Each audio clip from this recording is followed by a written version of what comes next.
Siguiente era, la era del gobierno humano. Ahora lo mencionaba Yanka, que la era del gobierno humano empieza precisamente con Noé, no con Moisés, con Noé. Y empieza precisamente en la parte de este diluvio. ¿Por qué fue que Dios decidió de que iba con un diluvio destruir todo lo que estuviese vivo? ¿Por qué fue? Por la maldad que se había esparcido. ¿Recuerdan el mapa donde estaba el linaje de Caín, cómo se había esparcido por toda la tierra? Cuando toda esta maldad estaba esparcida, Dios decide, vamos, borrón y cuenta nueva. Y se borra todo. Pero en esta historia y en esta parte de la era, hay algo que es muy importante que nosotros apuntemos o que yo quisiera apuntar ahorita, en este instante. Ese vuelo de pájaro que decía, que indicaba ahorita Roló, el reloj no está puesto nada más para avisar. Ese vuelo de pájaro es que la historia de la Biblia o la historia que tenemos, todos los libros de la Biblia tienen un patrón. Ese patrón es desde Génesis hasta Apocalipsis, desde la tierra inicial hasta la tierra nueva. En el puro centro lo que tenemos es el hombre desobedece, Dios con su gracia lo redime, el hombre desobedece, Dios con su gracia lo redime, el hombre desobedece. Eso es toda la Biblia, hasta que finalmente el hombre es redimido de una vez y para siempre. Y con Cristo Jesús como un parteaguas, donde es el último sacrificio puro y perfecto para la humanidad. ¿Sí? Si uno quiere ver la Biblia desde una gran altura, esa es la historia. Es una historia de amor donde no merecemos bajo ninguna circunstancia la gracia y la misericordia divina de Dios.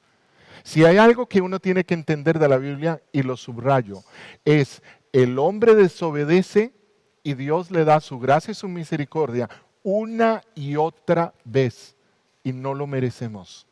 Hasta que finalmente hay un único y último sacrificio puro y perfecto, nuestro Señor Jesucristo, y ese es el último.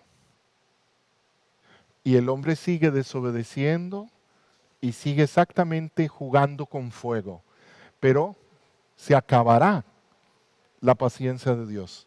Y de eso se trata la siguiente reunión que vamos a tener. Cuando Dios va a decir, hasta aquí. No va más, como dicen en el partido. Y se acabó. Y mucha gente va a salir corriendo, gritando, desesperado, y no va más. Vamos a esperar a que pegue ese pitazo.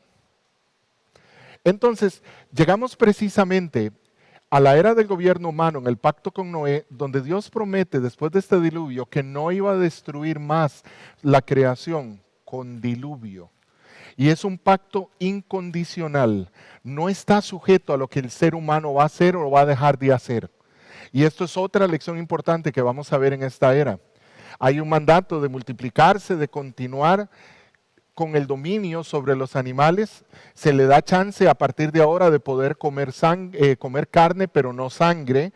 Y también se da la instrucción de que a los asesinos, bajo un proceso que luego está ahí, se le va a dar muerte a los asesinos y ya el hombre puede hacer eso. Eso está en Génesis, en 9 del 1 al 29.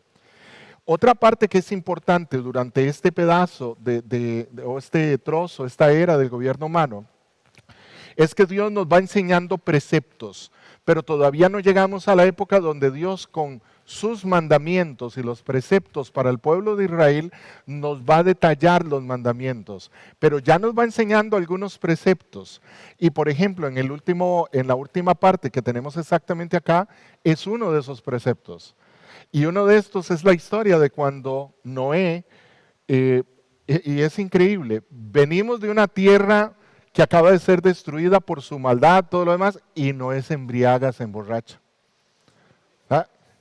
Venimos saliendo de eso, y el hombre siembra en una higuera, vino y para adentro, a emborracharse. Y se pegó una buena borrachera, y uno de sus hijos, ¿sí?, se va a burlar de su desnudez. Dos de sus hijos se van a actuar de acuerdo a los preceptos que Dios espera, y Cam se burla. solo para adelantar el rollo del tape, Cam va a ser el papá de los cananitas, que vamos a tener muchísimo más adelante, que es a donde va a pelear el pueblo de Israel por la tierra prometida. Y Sem, de la lengua semita que acaba de decir Yanka, va a ser la línea de donde va a venir el Mesías. Pero entonces aquí vemos de una vez de dónde empiezan a venir las cosas, ¿verdad? Árbol que nace torcido, ¿verdad? Como decían los abuelos. Entonces, en este instante vamos a entender que al padre y al patriarca se le respeta y se le honra. ¿Han oído algún mandamiento que dice, mandamiento 4, ¿verdad? Que dice, honrarás a tu padre y a tu... Aquí está el precepto, antes de haber sido dado más adelante, que va a estar en los mandamientos. Y habla que de la dignidad del patriarca se debe cuidar y resguardar. Y un hijo no lo hizo. Por lo tanto, Cam va a ser maldecido y Sem y Jafet van a ser bendecidos. El principio de autoridad y respeto a la investidura. Cuando yo recuerdo esto, pienso mucho en mi padre, que ya falleció. Y pienso mucho en cómo, siendo yo cristiano joven, yo aprendí que a pesar de que mi papá, lleno de errores y de cuestiones que tenía, y yo lo llegué a amar muchísimo, tenía un amigo cristiano que me decía, siempre recuerda que él es su papá. Salude al uniforme, no al hombre defectuoso que está en él. Él es su papá. Y aprenderlo a amar a pesar de sus errores. Y esto es lo que nos enseña precisamente este precepto. Respetar la autoridad, respetar su investidura. Él es el papá. Aunque esté borracho, Él es el papá. Luego vamos a tener dentro de esa misma era del gobierno humano que se les mete en la cabeza que por qué no somos iguales a Dios y vamos a construir algo que llegue al cielo. Se les hace conocido. Era exactamente lo mismo que quisieron hacer, ¿sí? Lo mismo que quiso hacer Eva, lo mismo que quiso hacer Adán, lo mismo por lo cual fueron destruidos. Aquí van a hacer exactamente lo mismo. Y más adelante vamos a ver otra vez la historia de cuántas veces, cuántos hombres dijeron que ellos podían ser iguales a Dios. Y no se vayan demasiado lejos, veamos hoy en día cuánta gente cree que puede jugar a ser Dios. La misma cosa. Y dicen que el ser humano es el único que se tropieza 2 veces con la misma piedra. No es cierto, nos tropezamos miles de veces con la misma piedra. Y no entendemos. Y lo volvemos a hacer. Y nuevamente Dios tiene gracia y misericordia con su gente, con su pueblo. Y gracia y misericordia nos está dando. Y la Biblia dice, no crean que Dios olvida. Está teniendo paciencia. Pero que cuando suene el pito, cuando se acabe, cuando la trompeta, se acabó. Y ahí viene el llanto y el crujir de dientes. La torre de Babel fue hecha por un hombre que se llamaba, según la tradición, un hombre que se llama Nimrod. Nimrod era nieto de Cam, bisnieto de Noé. Nuevamente de la línea de Cam. Querían hacer un edificio que más o menos hoy sería como un edificio de unos 30 a 40 pisos. Esto era lo que estaban haciendo. El hombre desea hacerse una obra para llegar al cielo y ser parecido, o sea, semejante a Dios. Por lo tanto, Dios confunde su lengua y no la logran hacer. Pero nuevamente, el ser humano y Dios ahí va, ya no la hacen. Y se esparcen otra vez las naciones sobre la tierra. Lo que vemos en esta etapa es precisamente esta historia y lo van a ver en toda la Biblia, ¿sí? Es el fracaso humano, el deterioro, la embriaguez de Noé, la irreverencia de Cam, el deterioro de la moral y el respeto, el desastre de un grupo de hombres que Dios había escogido y que van a andar 40 años errante por un territorio, un desierto. Cuando si usted se fuera a caminar hoy de donde salieron hacia donde deberían llegar caminando, se toma varias semanas, no 40 años. Entonces, ¿qué hicieron 40 años? Dar vueltas errantes por haber desobedecido. Esa es la historia de aquellos. No es cierto. Es la historia nuestra. de todos los días que nos damos contra la misma piedra, y en su gracia y su misericordia Dios tiene paciencia con nosotros. Pero es la historia del ser humano. Un humano errante, un grupo errante, la reprensión del pecado sin éxito porque les cae plaga, les cae esto, les cae el otro. No hay forma. Vuelven otra vez.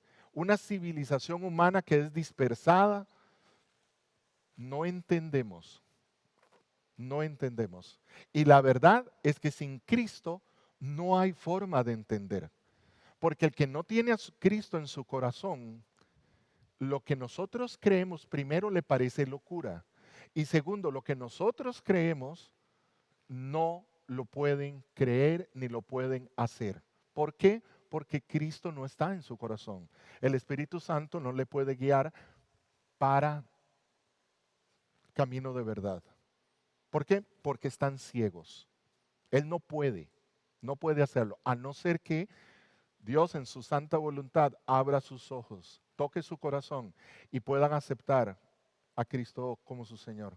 Por el otro lado, tienes a un Dios que salva permanentemente a través de los semitas, que sigue cumpliendo su promesa.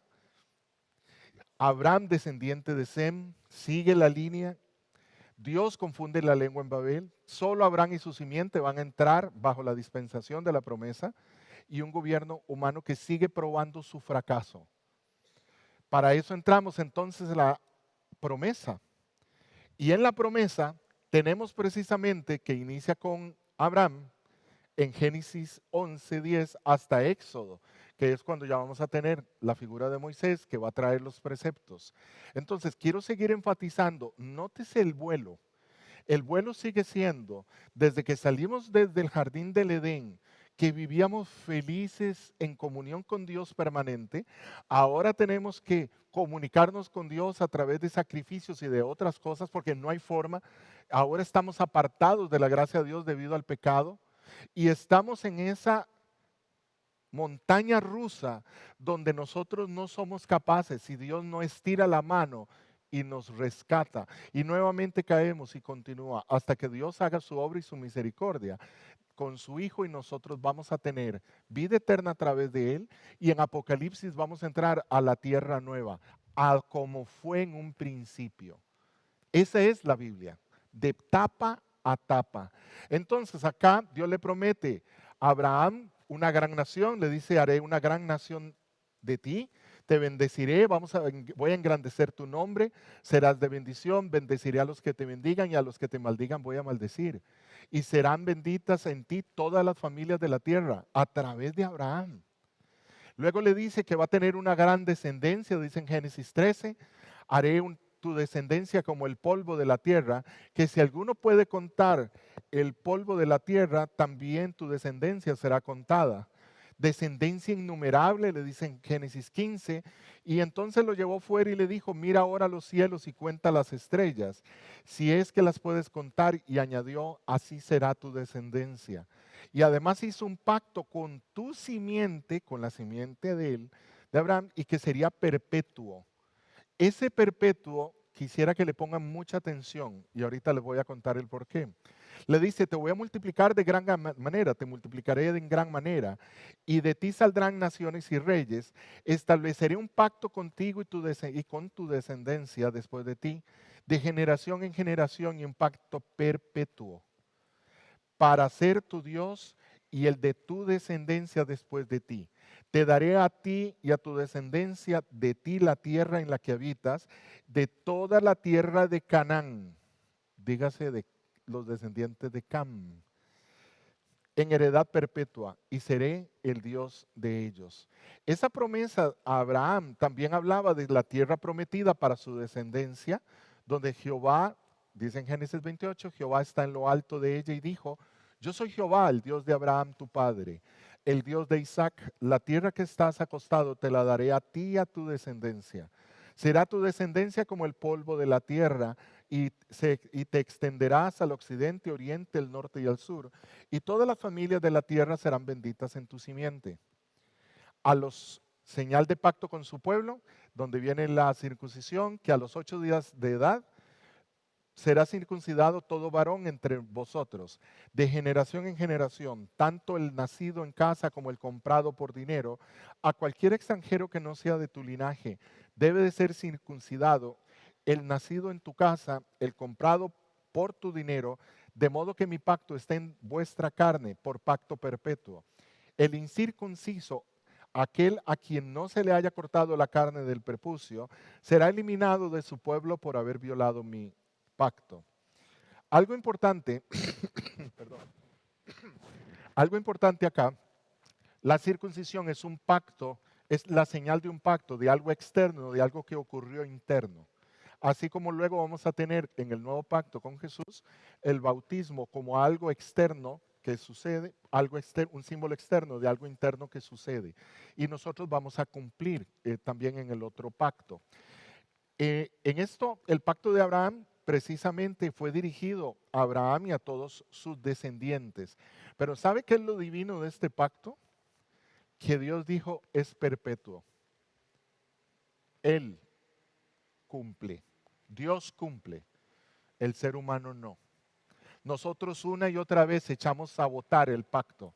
Una y otra vez la volamos. Pero Dios dijo es eterno, es perpetuo, yo lo cumplo. Y eso es lo que vemos precisamente en este periodo, que Dios, lo que Dios hace hacia el hombre, número uno, lo cual yo le doy infinitas gracias y le doy gloria a Dios por esto. Uno, yo no tengo que hacer nada para merecerlo. ¿Saben por qué le doy gracias a Dios por eso? Porque hubiese fallado. Qué vergüenza, pero estoy seguro de eso. Gracias a Dios que Él hizo un pacto eterno con nosotros y no está pidiéndome que yo lo cumpla porque yo la hubiese regado. ¿Me entienden? Si esto fuese algo donde firmamos por una casa, donde me dices, yo te doy tu casa y tú firma, ya me hubieran quitado de la casa. ¿Se dan cuenta? ¡Qué peligro! Y sin embargo tenemos a un Dios misericordioso, santo y perfecto, lleno de gracia y de misericordia. Firma y dice, yo hago un pacto con vos eterno. Y no depende de ti. Yo lo voy a cumplir. Eso es, se los juro, de tirarse y agradecer a Dios por los siglos de los siglos y decir, Señor, gracias, gracias. Así que es Dios quien va a cumplir lo prometido. Y si Dios lo ha cumplido en el pasado, lo ha seguido cumpliendo, lo ha cumplido hoy, lo sigue cumpliendo en Cristo, ¿qué creen que va a hacer mañana? Lo va a cumplir. ¿Y por qué dudo? ¿Y por qué me lo cuestiono? Si lo ha probado vez tras vez, tras vez, tras vez y tras vez. ¿Y por qué lo dudo? Esto no depende de la fidelidad del hombre. Bendito Dios por eso. Bendito Dios porque es un pacto eterno. Bendito Dios porque Él es el que lo va a cumplir. Y bendito Dios no depende de mí porque yo la hubiese regado. Yo la hubiese regado. En Romanos 11 dice, no quiero, hermanos, que ignoréis este misterio, para que no seáis arrogantes en cuanto a vosotros mismos. El establecimiento de una parte de Israel durará hasta que haya entrado la plenitud de los gentiles. Y ahí vamos nosotros. A Dios gracias.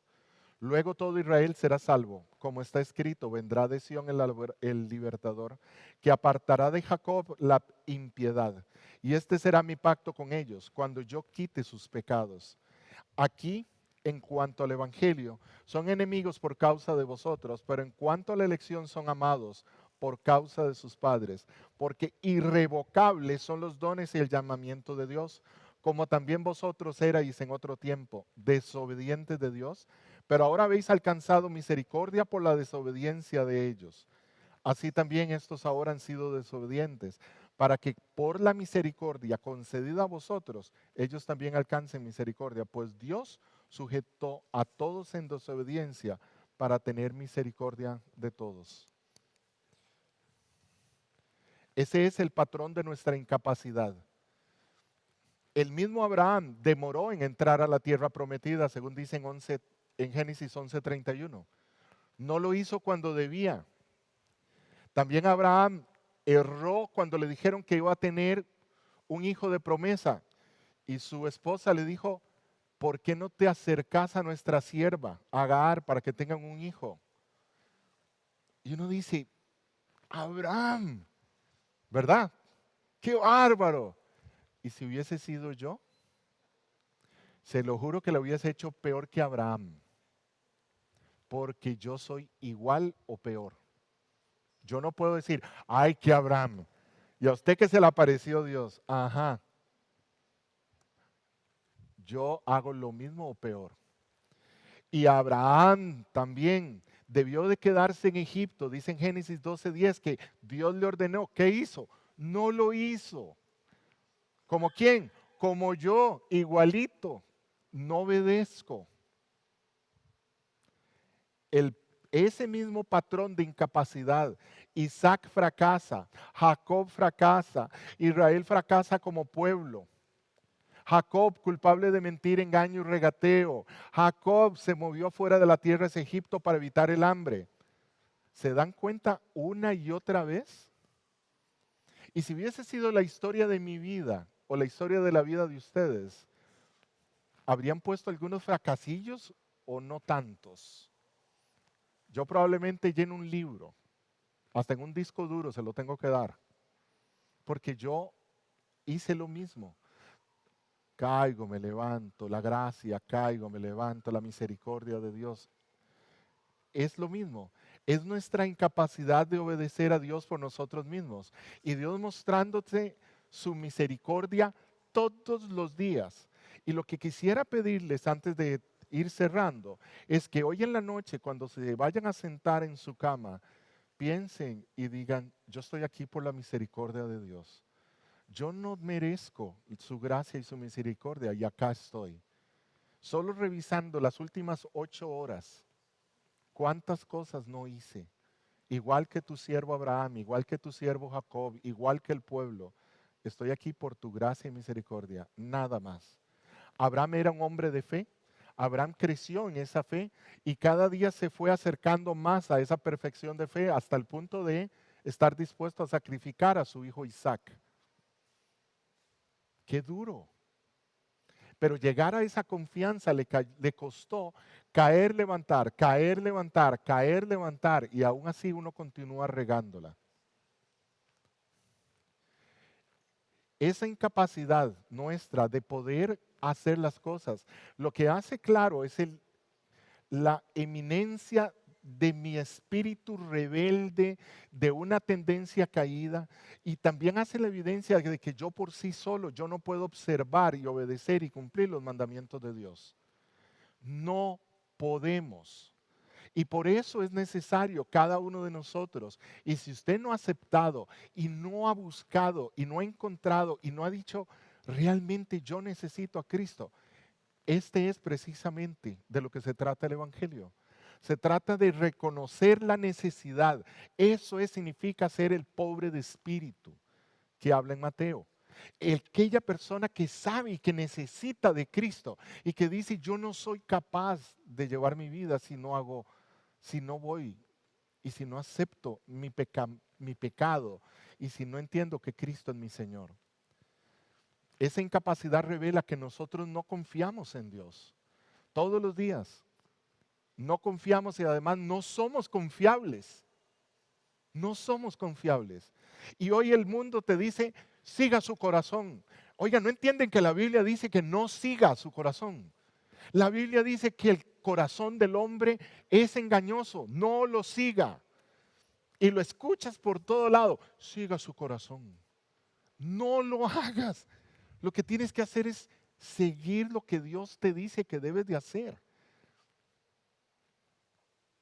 Esa incapacidad revela que en este periodo la pérdida temporal de la tierra, la pérdida de tu libertad temporal, porque Cristo, a través de Cristo la vas a tener. Andar errantes en el desierto y castigados por desobediencia. Y por el otro lado, este periodo y todo lo demás va a demostrar que Dios cuida a su pueblo, de que Él los libera de la esclavitud, que les da leyes y preceptos para seguir, que la gracia divina te va a llevar a la tierra prometida, que Dios cumple sus promesas y cumplirá las que están pendientes.